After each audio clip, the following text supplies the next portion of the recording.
The other half in the other box. You've got some sheets in front of you, a rule sheet, which you want to keep there because we might refer to it, and 5 pages, which seems a lot, but that explain everything I'm going to say today. So if you don't understand at the time, it's all written out for you. You can always ask me later. I have to go kind of fast because we have to be finished in an hour, and I've probably got 2 hours worth of presentation. First of all, I hope that you've checked out our card tables. We have so much confusion between obstructions and loose impediments. Loose impediments are naturally occurring things, nature-made. Obstructions are man-made. And I point this out because there are different rules for them, and we quite often don't know what to do. We'll get to that during the presentation. There is at least one mistake on the card tables. If you at some point, even after, can find that mistake, we'll give you a little prize. One of those things that we have left over. Okay. Where was I? I think that was it. I call the presentation today, What Do I Do Now? Because everything here has actually happened to me playing with either on Tuesday or with some friends, and they'll say, what do I do now? And I say that sometimes too. So let's just get started. Hopefully there'll be time for questions at the end, but maybe not. You can always ask me a question anytime. So I'm going through this with various situations we get ourselves into. By the way, I almost forgot. I really wanted to read this to you. The basic premise of the rules of golf, as written on the inside cover of your rules book, is play the ball as it lies, play the course as you find it, and if you cannot do either, do what is fair. But to do what is fair, you need to know the rules of golf. So that's why we are doing this today, and we're going to start with the first situation. What is the situation on this slide? Does anyone know? Excuse me? What is it? This is numbered. Let me tell you where we are. Number 2 fairway. We're heading towards the green. Is that inbounds? That's inbounds. I didn't see the ball. You know, I used a yellow ball, and I know it's a little hard to see. Next time I ever do this, I'll know better. There's a cart path going down to number 2 green. Here's our white out of bounds markers, and there's the ball. So it's definitely inbounds. And I should have explained that a little better, and used a white ball. So that's definitely inbounds. This is the only situation today you're going to see where, good, that's a good situation. Get up there, hit your ball, and get out of dodge. This, however, again, that stupid yellow ball, is out of bounds. You can't quite see the white stake up there, but it's out of bounds. So let's deal with what do you do when your ball goes out of bounds? Okay, what you have to do, you don't have any choices. You must go back where you were and hit again. So if this were your tee shot, excuse me? That's only on a tee shot though, right? No, that's anywhere. Anytime you go out of bounds, no matter where you are, you could be down the fairway line 3, you hit your 4th shot, it goes out of bounds, you have to go back where you were and hit again. Anywhere. This happens to be a tee shot. So out of bounds, you must go back where you were and hit again. And here's how you count it. If this were your tee shot, that would be the shot that gets you here. And if it was your tee shot is 1. Penalty shot is 2, going back to where you were. And then from there, you're hitting your 3rd shot, back on the tee in this case.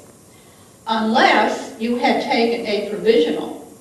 If you know your ball or think your ball is out of bounds, you can say to your partners, I'm going to play a provisional. Then when you go down there, if you are in fact out of bounds, you don't have to go all the way back. You've already hit that shot instead of having to go back.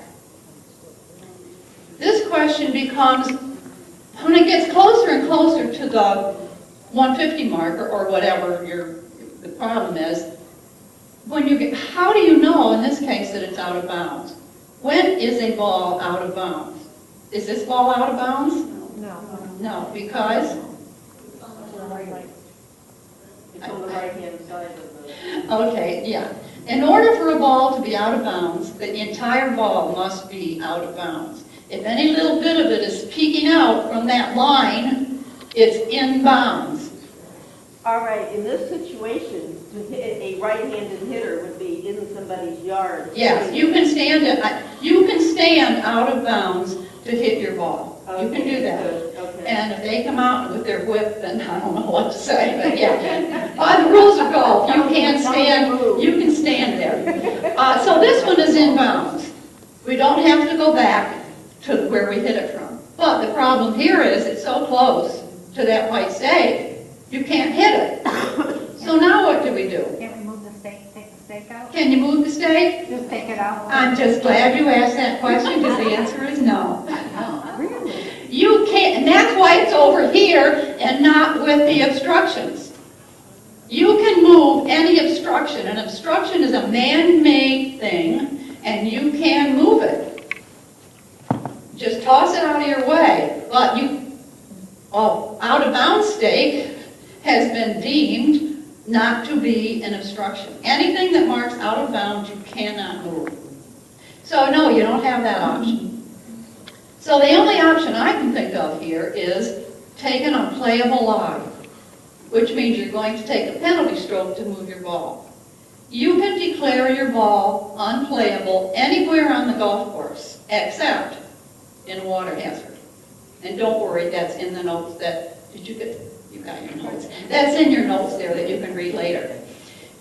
So this is not a water hazard. I can declare it unplayable. And if you have your list of rules out there, you'll see I'm going to be saying those things all the time. You've got loose impediments, obstructions, unplayable. It's that single sheet that you got with like a list of the 6 rules that we're covering today. You didn't get one, raise your hand. You get me one. So anyway, I'm going to, are they stapled together?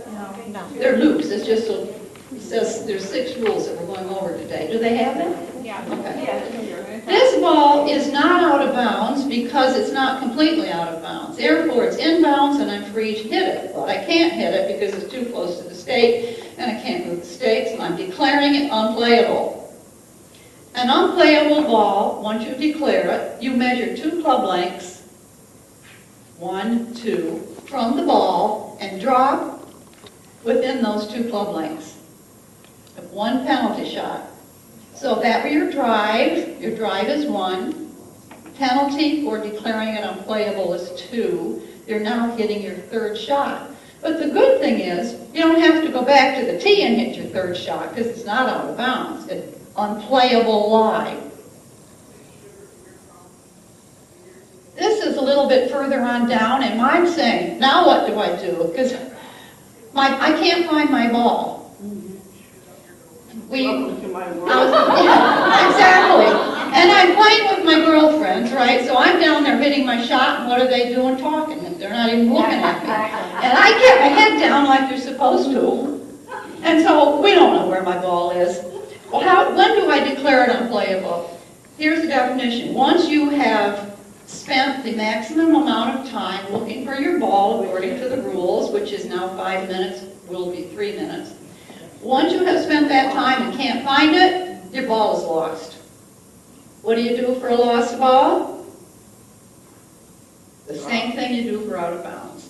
You must go back where you were and hit again. It's the very same thing. So if this had been that would have, say it was my 2nd shot getting me here. So I'm line 2, penalty shot is 3, and have to go back to where I was and hit You're again. going right back there where you're And I'd be standing hitting now. 4. Where you're standing now. You know your ball is out and you haven't moved, so you just stay there and hit it from there? Well, if that's where my ball was, I've been looking all over, so I don't know where this is just where I ended up and my time's up. So, but yes, let me go through it again. Okay, you hit off the tee. You get down there and can't find it. You do your 5-minute search. Now it's a lost ball. So your shot that got you there was 1. Your tee shot was 1. Lost ball is 2. Go back to where you hit to get there, that's your third, you'd be hitting 3. Just like on out of bounds. Okay, you're talking to somebody who's not overly familiar with the course. Yes. So, I'm going to go back to where my best recollection is. Yes, your best, yes. And then drop or place. Drop. Drop, thank you, good question. Can you do a provisional from the fairway? Yes. If you think you're out of bounds, I've never even heard that question come up, but I'm going to say 99% sure it's yes. Whenever you think you're out of bounds, hit and say, I'm going to hit a provisional. You can't say, I'm going to hit another one, or I'm going to hit a, yes, anywhere. That's a good question. I thought of everything, but I didn't. This is further down, and that darn yellow ball, I hope you can see it there. This is on the right-hand side of number 2, going down towards the green, and I'm just showing you, where is that ball? In a lateral water hazard. Lateral water hazards are marked by red stakes. And on this golf course, that's all we have. We don't have any regular water hazards, which would be marked by yellow stakes. And that's no problem. I'm not even getting into that. We're just doing lateral water hazard. And I'm just showing you that there's no water. There's nothing but bushes and dirt. You don't have to have water. It's in a water hazard. And if you're looking it up in the book, you need to look up lateral water hazard to get the right definitions and everything. But on the other side of the fairway, from there, again, you're in a lateral water hazard because there's the red stake. And I'm down there playing one day, and my friend Mary's down there, and she says, I can hit that ball. I'm going to take my club and go down and hit it. No problem. It's sitting right up. So she gets down there, and she said, Slee, there's water coming up my shoes. Now what do I do? I said, Mary, look where you are. What is your situation you're in? Did you ever figure that out, Mary? I think I had to say, Mary, you're in a water hazard.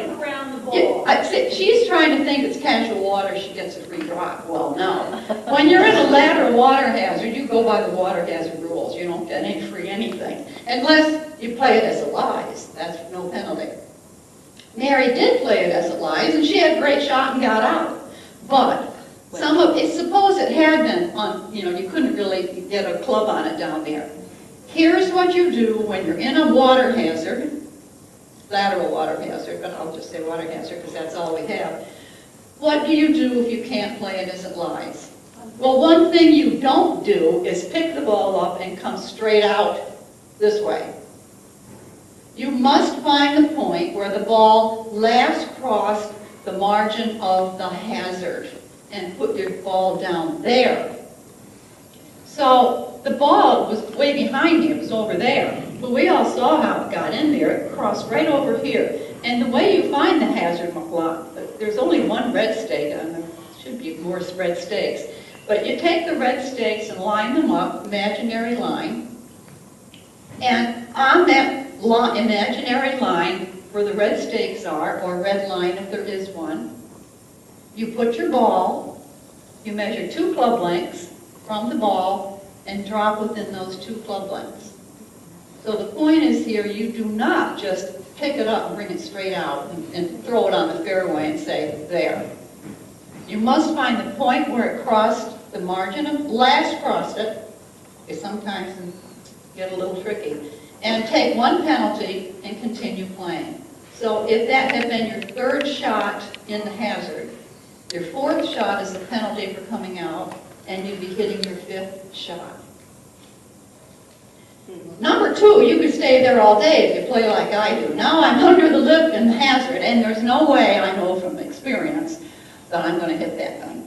At least on 1 shot. Maybe by 4 or 5 shots I'm out, but you can declare a ball unplayable anywhere on the golf course except in a water hazard. Well, this is not a water hazard, so I can declare it unplayable. Rules for unplayable lie, you have several options. One is to measure 2 club lengths from the ball, penalty stroke, leave it in the bunker if you're in a bunker, drop your ball within those 2 club lengths and hit, penalty stroke. Or you go back where you were and hit again, or And this is the only time, I put this here by accident, but I got there thinking, really, I learned more doing this than you're going to learn listening to me. Or the other option is keeping the pin, which is out here, this is on number 2, keeping the pin and your ball in a straight line, go back as far as you want on that straight line. Except if you're in the bunker, you cannot come out of the bunker. So that's what I'm doing here. The ball is here, the pin is up there on number 2 green, and I drew an imaginary line and went back as far as I wanted to go, dropped my, whoops, that's next hole, and dropped my ball, but you don't have to go all the way back. Somewhere on that line where you think you can get the ball out of the bunker and only get a 1-stroke penalty instead of hacking at it, you can stop. So that's, again, an unplayable lie. Still on number 2, my next, I'm almost on the green. My ball lands next to a pine cone. So now, what am I surrounded by there? Loose impediments, there you go. Loose impediments can be moved anytime, no penalty, except if your ball moves. And that will change next year. But for now, until the end of this year, if I try to move that pine cone and it moves, I get a 1-stroke penalty. So naturally I'm moving it. Naturally it moves, I got a 1-stroke penalty, replace it, and hit. And that little guy was watching me very carefully. Because, when no one's looking, you might think, oh, it really didn't move. And by the way, I got to think of that now. Carl Benson spent, I don't know how much time with me on this. He took me out, 2 days we spent out on the course, which is why you see me as a model here, because we couldn't have a convoy of girls to come out and model because we're in and out of golfers. But anyway, so he helped me so much. I just owe him so much. Oh, and Diane says, Selena, is this one of those movable thingies? And someone else was asking me that too. A tree is not an obstruction. This says objects, this is really obstructions. A tree is not an obstruction. It's not a man-made thing. It's nature-made, but it's not a loose impediment because it's stuck in the ground and it's growing and you can't move it. So a tree is just something you have to deal with. You can try to punch it out or take an unplayable lie. This is just, if it's to the side of the tree, you might get a putter or something on it. And you wouldn't have to take an unplayable lie and take a penalty shot. Anytime you can play a ball as it lies, you can. There's no penalty. But I did want to point out, you see back there in the grass, there's a branch. That is a loose impediment. If that's in the way of your ball on this shot, you're hoping to punch it out, move it. You can move loose impediments. And if you move that, you're definitely not going to move your ball. So there's no chance. Tree and then hit. You can measure.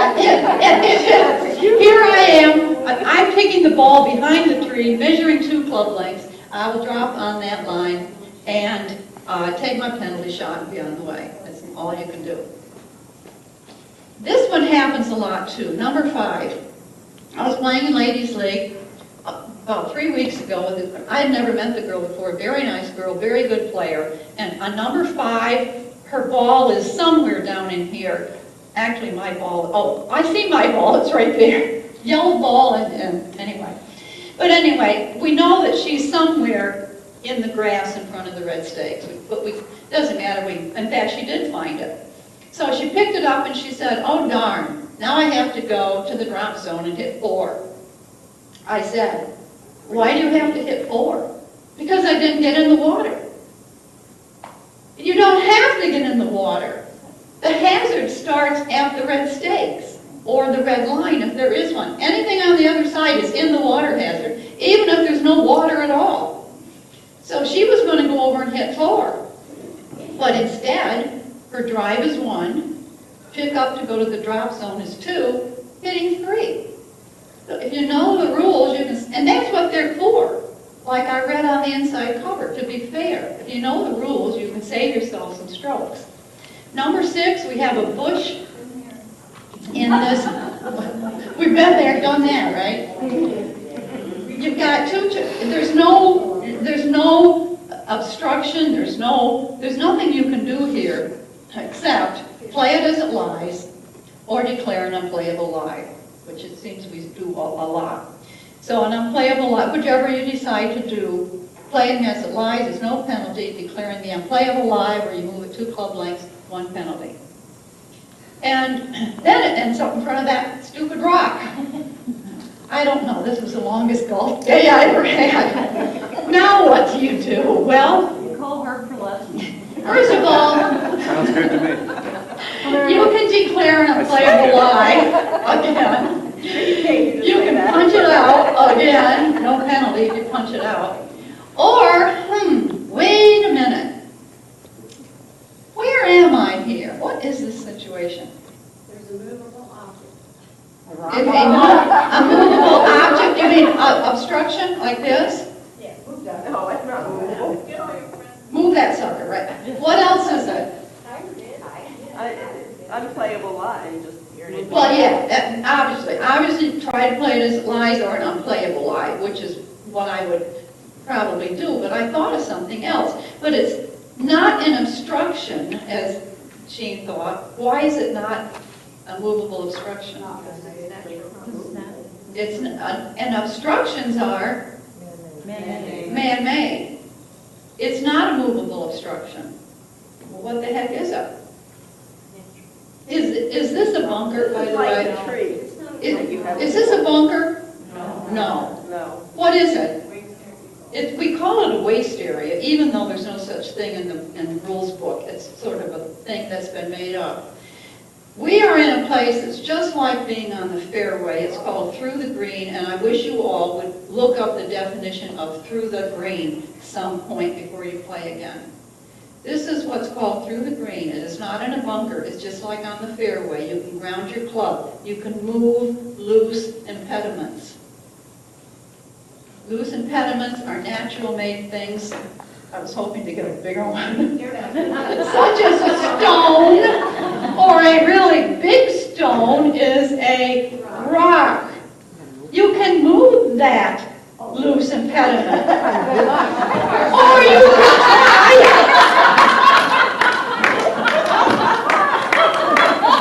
You didn't move it. I tried. My girlfriends are up in the cart talking again, so they're not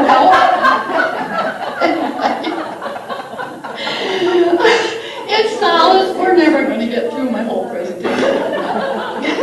It is solidly embedded, and I can't move it without hauling in a tractor or something. So even though it could be a loose impediment, it's not, because it can't be moved. It's just not loose. So I tried.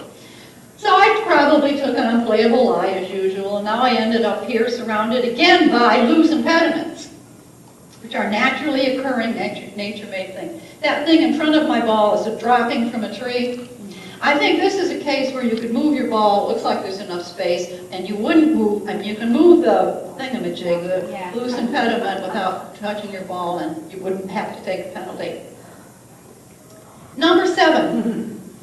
The brick wall on the left-hand side of number 7 is the out-of-bounds marker. We usually have white stakes, but fences or walls can also mark out-of-bounds. The out-of-bounds line starts on the fairway edge of the wall and goes back. So this ball is that ball inbounds or out-of-bounds? It's inbounds because it's not completely out. Part of it is sticking out. So that ball is inbounds. But again, it's right up next to it. I can't get a shot on, so I'm measuring my 2 club lengths to take an unplayable lie. And also, on 2 different days, I can take 2 different pictures. I just wanted to show you these 2 balls. The one on the left is definitely out of bounds because the whole thing is out, and the other ball touching it is inbounds. But I'm out there hitting my, there I am dropping my club to get 2 club lengths from the ball for an unplayable. Excuse me? For the one that was inbound. Yes, for the one that was inbounds. Yeah, the one that was out of bounds, I would have to go back. Yeah, I was just putting that there to show it was out. So, yes. Question. I follow the same rule, but what I was told I could do was put a mark at the end of my club, and pick up my club and then drop the ball in case if I leave my club down, I drop the ball and hit the club. You know, that's no longer a penalty for doing that. I'm pretty sure, a few years ago they So changed you that. can do that. Yeah, actually, you should, but usually, you know, unless we're professionals, you'll see them mark it. If you watch TV, they'll mark it. You don't have to. Go back. What I simply did was I put my club at the ball, moved it once, moved it again on that same line, no near the hole. Celine, can I say something on that? Yes. You're actually, if you're taking unplayable, you get, Who am I talking? Are you talking? Me. to me? Oh, oh, is this her? yeah, I snuck in. So you are getting, I did invite him, I snuck in when you weren't looking. So you are getting 2 club lengths, but 2 club lengths. go closer to the hole. Yes. The only thing I want to point out is a lot of people say that, well, I'm in bounds, but the fence is in my way. You do not get I'm coming relief. to that Oh, kind I'm of thing, sorry. yeah. I am Beat you coming to to it. that. The fence is not in your way because it's not an obstruction. It's there and you have to deal with it. Out of bounds boundaries, out of bounds stakes, you get no relief. Yeah, you can't move, we already went over that you can't move a stake, and you cannot take relief from an obstruction because out-of-bounds markers are not obstructions. They are deemed not to be. Thank you, Herb. I'm glad you're there. Keep me honest. You're like that little squirrel out there in the middle. So there I am with my 2 club lengths, dropping within the 2 club lengths, and yeah, you see my club there. If I hit the club, I'm 99% certain there's no penalty. I think that I was would pick it up, changed, though. so. I would pick it up. So anyway, now we're getting into the real hard stuff. This is further down on number 7 fairway. This is on the right-hand side going toward the green. There used to be a fence around it. The fence is gone, but now we've got this metal thing, which is definitely an immovable obstruction.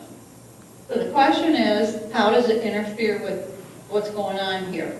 Can you see my ball? Yeah. Okay. If you have an immovable obstruction, you get free relief if it interferes with your stance, which it clearly doesn't. My stance is out here somewhere. With my lie, which it clearly doesn't, or with my swing. Does that obstruction look like it's going to interfere with any of those? Yes. Which one? I don't know. I don't think it's going to interfere with anything because, well, I know it doesn't because I was there and I moved it so that if I were able to take a swing, my ball is far enough this way that that is not interfering. Your back is facing up a bit. Yeah, I'm like this and I'm swinging down to number 7. If your stroke was going across the wires, then you couldn't play it. In other words. Oh, if that, whatever that mess is, interfered with my swing, then I would get free relief. But I'm saying it doesn't, because my ball is far enough this way. And yes, I'm facing that, there's the tee, there's the green. No ball play, no line of sight on that, so. I didn't, yeah, I'll get to that too. It doesn't matter, because it's not line of sight at this point. At this point, that's in front of me, I'm like this. Anyway, so the only thing you can do here, well, I tried to, swing back and forth with those bushes, and I could not. There's just no, so another unplayable lie. From the ball, measure out 2 club lengths, no near the hole, take a penalty, and proceed. Oh, I thought it was free relief.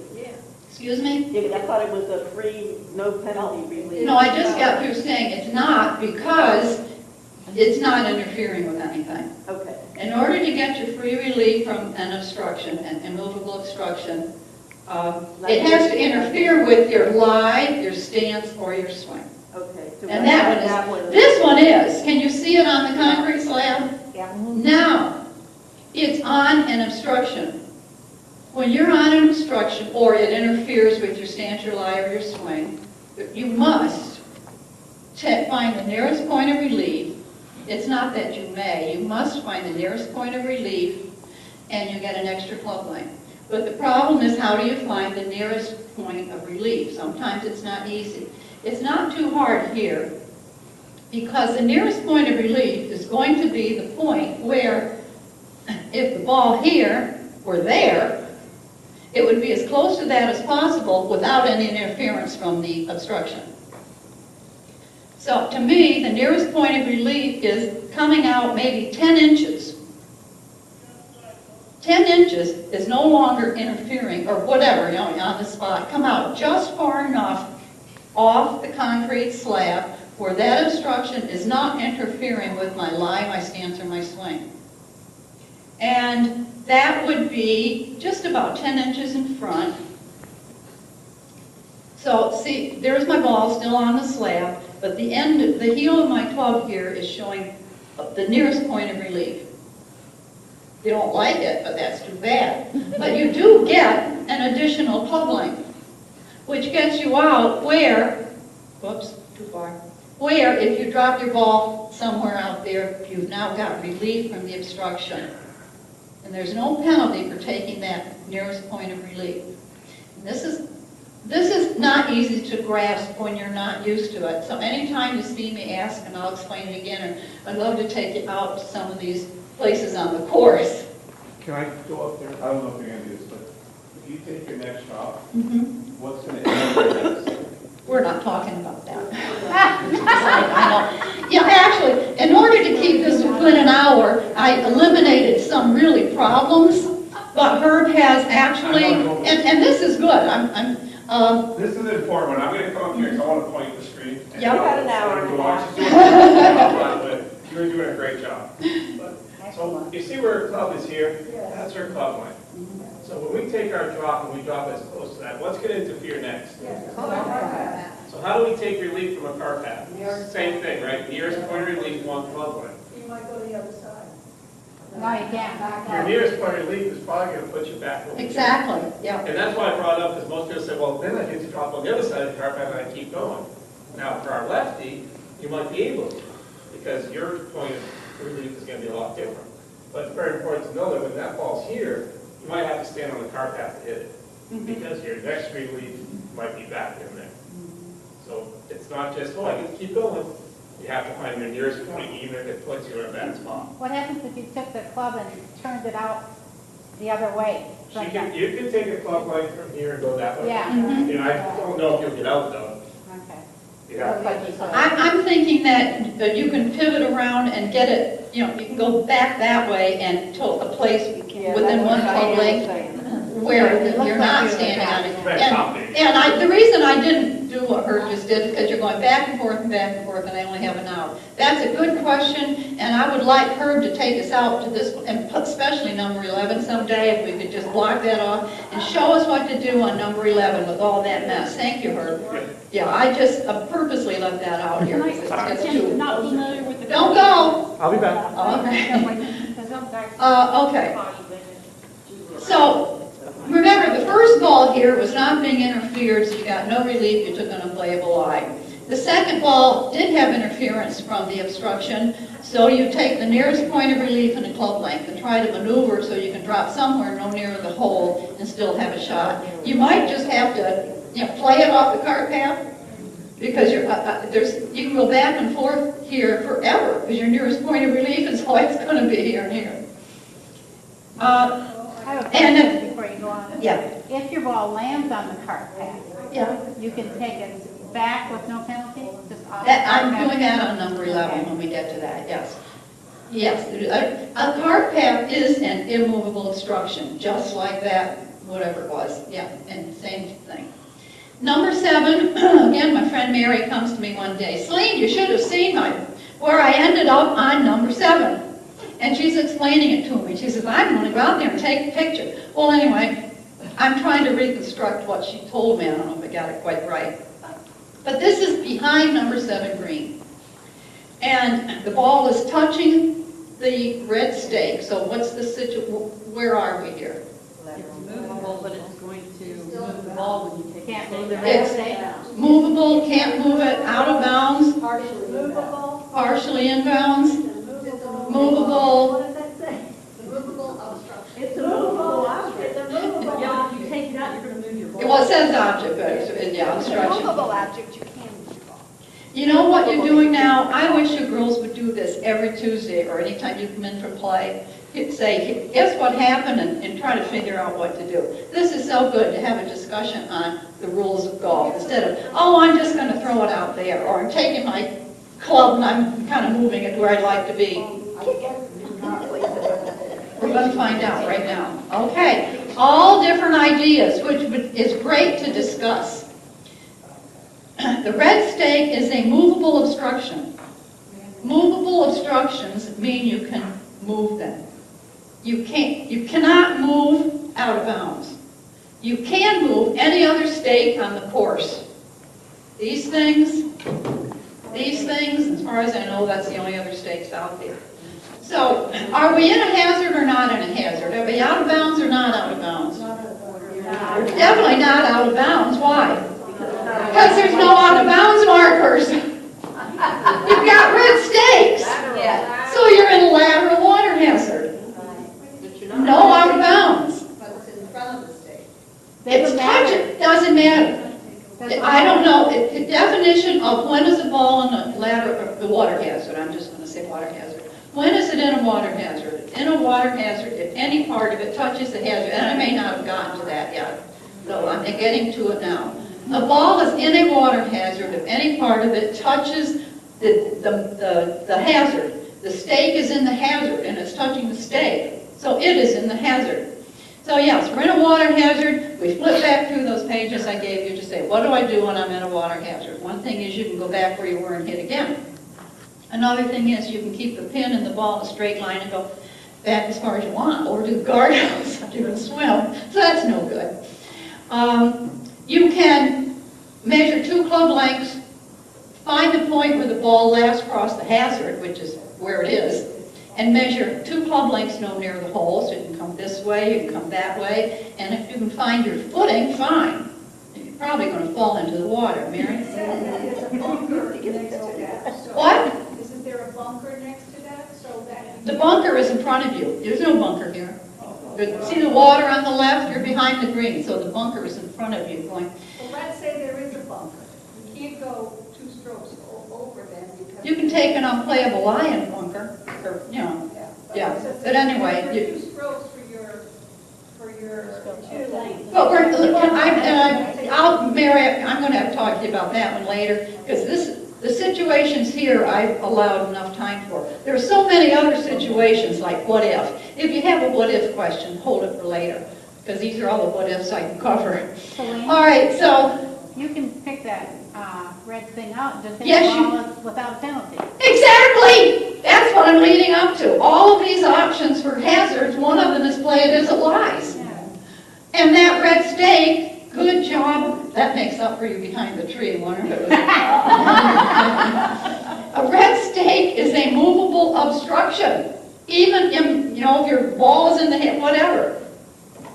You can always move a red stake. And once you move it, if your ball happens to move, just put it back. Play it as it lies, chip it in the hole, get a quarter when you come in. No penalty. There you go.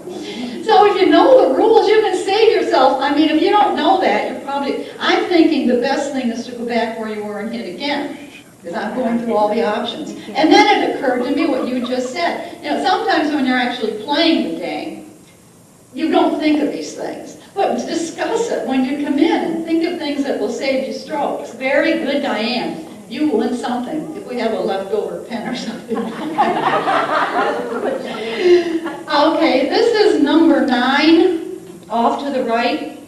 The same situation is on number 1, off to the right. So you're looking at what we've got there. First of all, not every time, but quite often when we're teeing off on number 1 or on number 9, as this is, and the girl's ball swerves over to the fence and she'll say, "Oh no, I'm out of bounds." No, you're not. What are you? Lateral water hazard. First of all, you're not out of bounds. Well, then the next girl will hit the shot and say, "Oh no, I'm in a water hazard. I better hit a provisional." You can't hit a provisional if you think you're in a water hazard. You must hit a provisional, or you don't have to. When you're in a water hazard, you don't hit a provisional like you do with a ball out of bounds or perhaps lost. You can't by the rules. You must go and see where it is. And first of all, you wouldn't hit back there anyway. If you're in a lateral water hazard, you go up there and deal with it. So we have two balls. The one on the left is not in the hazard. It's a free ball. Hit that ball and get out of there. Be thankful you're not the other ball, which is in the hazard. And this is just another to show you it really is in the hazard. It's totally covered. So what can we do here? Well, you've got an obstruction in there, an immovable obstruction that you can move out from there because that fence is. I'm just so glad you said that because that's not right. You can hit it, you can move that red pin again and hit it again. Yes, Diane says the one thing you can do is move that red thing again, Yeah. which is an obstruction. I mean, just even if you get out in the fairway, Yes, right. yes, you can definitely move that red thing again and punch it out the best you can, if you want to. That's a choice. What you can't do is take relief from the fence because you and your ball are both in the hazard. Your ball and the fence are both in the hazard. If your ball is in the same hazard as this obstruction, you do not get relief from it. So here's your choices. Move the red stake and punch it out. Go back where you were and hit again. Pin the ball straight line, go back on that line, which you can't do because it puts you in the sinkhole. Or find the point where it last crossed the margin of the hazard, put your ball down and measure 2 club lengths. And I think that's the choice. Oh, there's me hitting that ball. But the choice I chose here, because I didn't think I could move the stake and punch it out very good, is to find the point where it last crossed the margin of the hazard, which is right where it is, measure 2 club lengths, take my penalty shot, drop it in those 2 club lengths. That's the choice I took.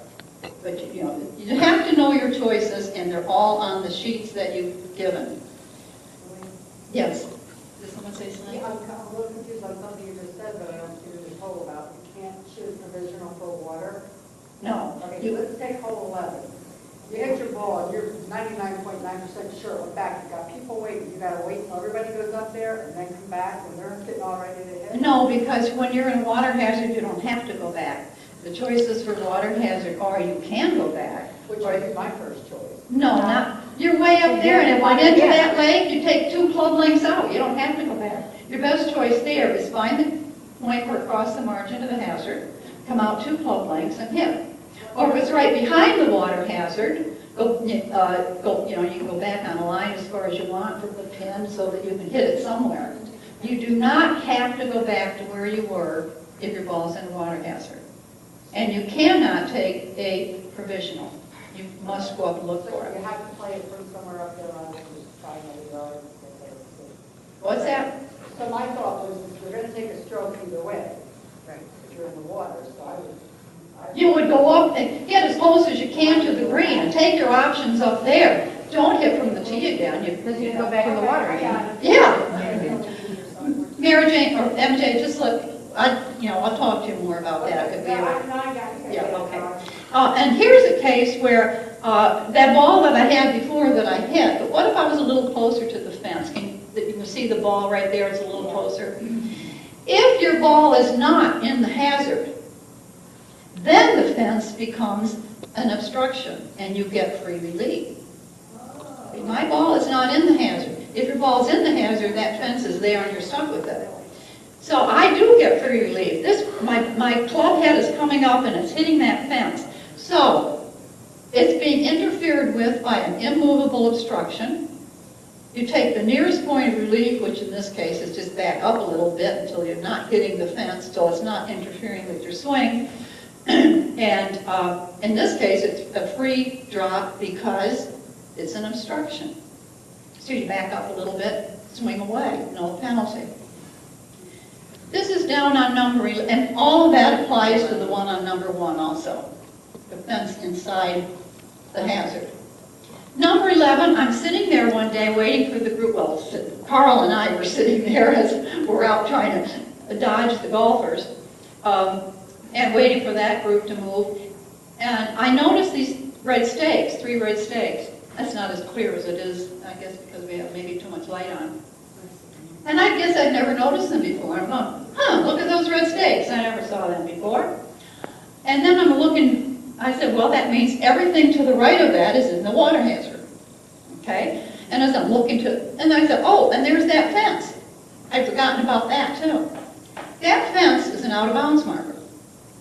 Doesn't have to be marked as such because everything on the other side of it is out of bounds. It's not part of our golf course.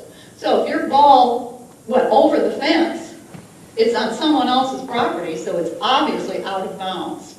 So remember that, but I don't think any of us slice that badly. I don't know, maybe some of us do. Otherwise, if it's not over the fence, if it's on this side of the fence, you're in the water hazard. If you're so close to the fence that you can't swing, it doesn't matter because the fence is in a water hazard, therefore it's not an obstruction for you because your ball's also there. The best thing here would be find your point where you last cross the margin of the hazard.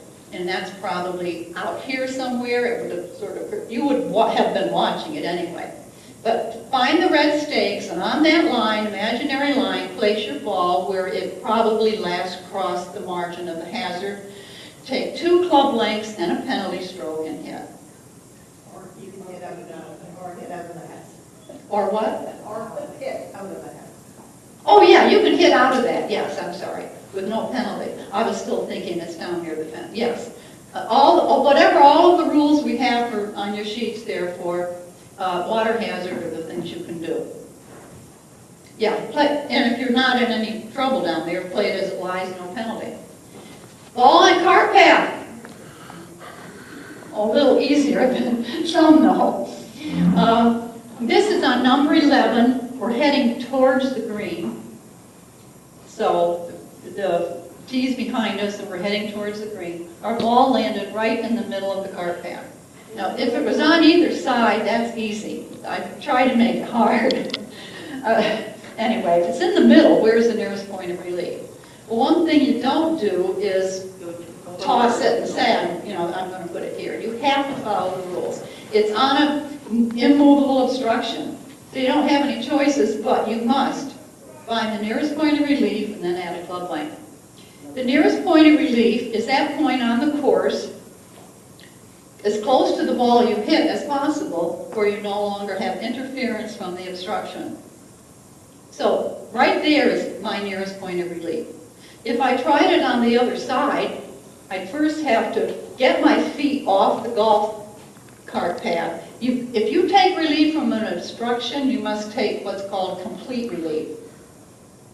If the obstruction is a cart path and I'm taking relief, I have to get off cart path. You can't leave your feet on it. You're taking relief from that.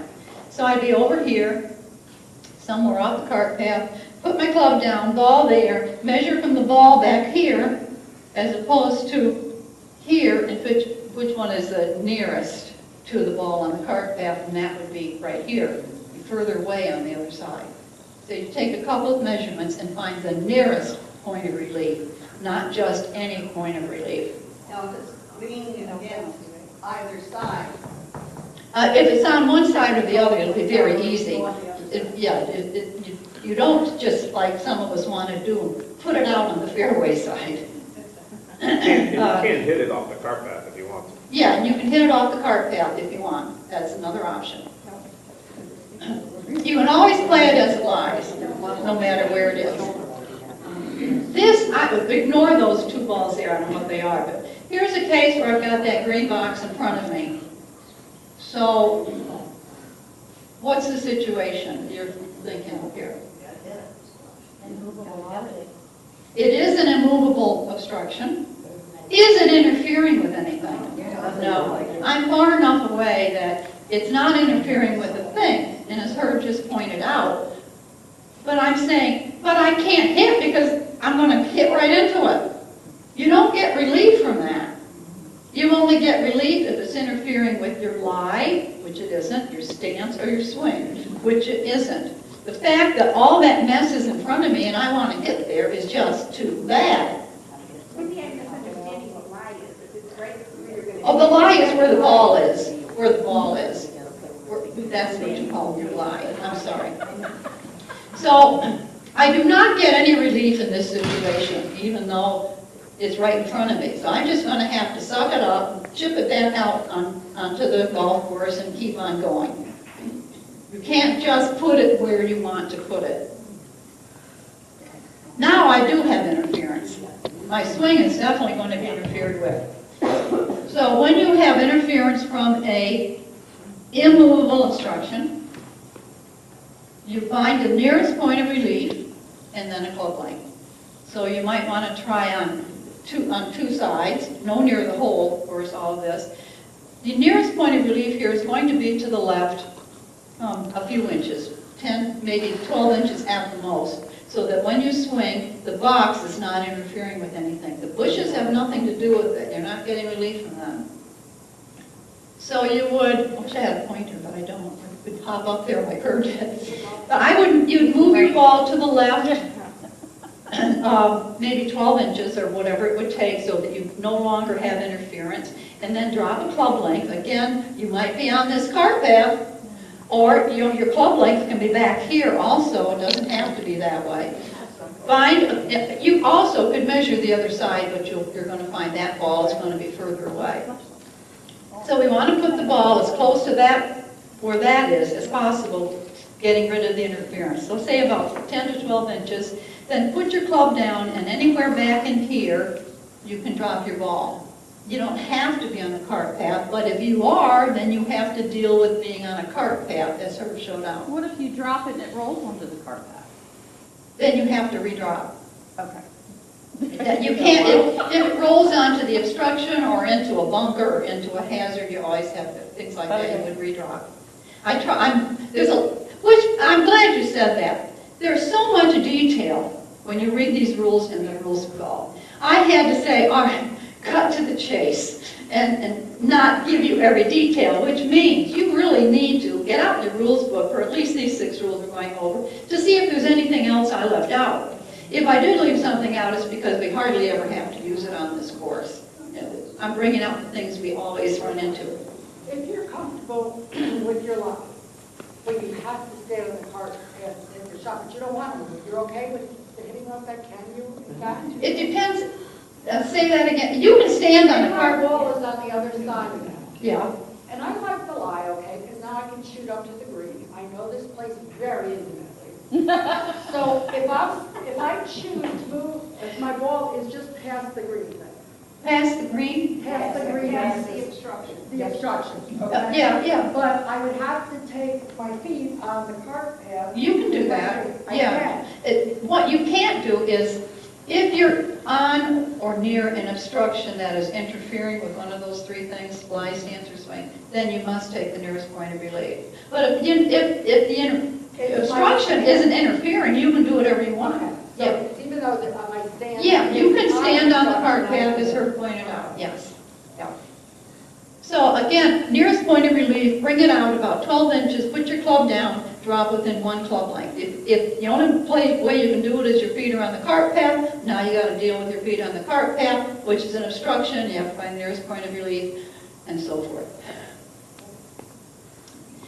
This is up on number 8.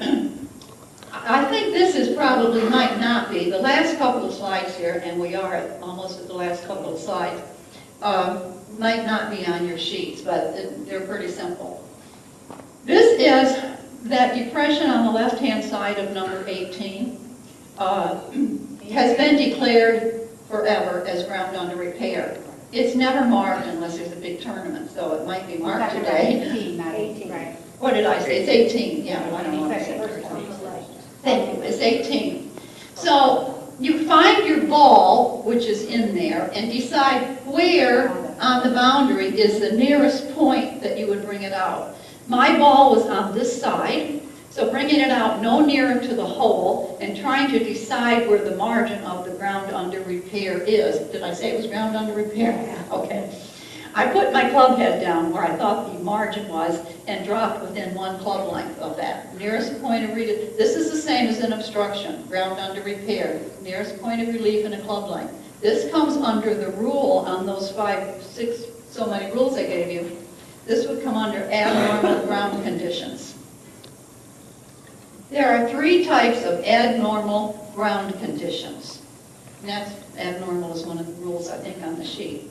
Abnormal ground conditions are when you have ground under repair, which either is marked or declared, or else it's not ground under repair. You don't decide. This is not marked, but it's been declared. Herb even mentioned it to us a few weeks ago. That is ground under repair. Otherwise, you don't decide if it is or not. Where what? Oh, abnormal ground conditions. There are 3 types: ground under repair, casual water, or the damage made by burrowing animals, etc., and birds. Those are the 3 types. So if you go out there and the birds have been digging, you don't say, oh, that's ground under repair, because it's its own thing. It's an abnormal ground condition. Abnormal ground conditions, there are 3. Ground under repair, which this is, casual water, which we all know when we have heavy rains, and the mess made by the animals doing their burrowing and digging. So, but all of those are free drops. You take the nearest point of relief and a club length. So you get, when you use nearest point of relief and a club length, I've been using it a lot here today. Don't be confusing. Use it in 2 situations: abnormal ground conditions or obstructions, immovable obstructions. If your obstruction is movable, you just pick it up and toss it. This is the next to the last slide. We're almost done. This is the bunker up on number 18. What's this down in the right-hand corner? A beer can, which is a man-made object. Pick it out and toss it if you want to. Even if it's not in your way. Don't toss it. Take it home and recycle it. The ball is landing next to the rake. The rake is a movable obstruction. You can move it out of the way. If your ball moves, no penalty. Just replace it. Okay? This is, what is that? It's a move, well, it looks like it's smaller than the thing I tried to move on number 6. But it's larger than the rocks we have on this table. Exactly. It's a nature-made thing. It's a loose impediment, because it's made by nature. It could be on this table, but I should have brought it in from this picture and put it on that table. It's a loose impediment. Can you move a loose impediment in a bunker? Everyone's afraid to say no. Loose impediments can be moved anywhere except in a bunker or a water hazard. Then you can't. Unless the club you play has a local rule, they have very... I was going to say that next, Herb. I keep beating it. I'll be quiet. I'm sorry I asked you to come. Okay, let me start again. Loose impediments may not be moved in a bunker or a water hazard, unless you have a local rule about stones. And many clubs, I don't know if we do because it's not posted. I've never had an email, so I have no idea. No, he's shaking his head, don't. That's why I never got an email. We do, in this place we don't, but a lot of clubs will have a local rule that if you have a rock in a bunker, you can move it. Well, why don't we have that rule? I don't know, ask her. We don't have rocky. We don't, our bunkers don't have rocks, we don't have beer cans, we Some clubs have don't have any of We don't that. have sand. bunkers. We have what? So anyway, that is the end of that. I think that's my last slide, yeah. That's it. And that took the whole hour that we had. But we still have time for questions, yes. Yeah.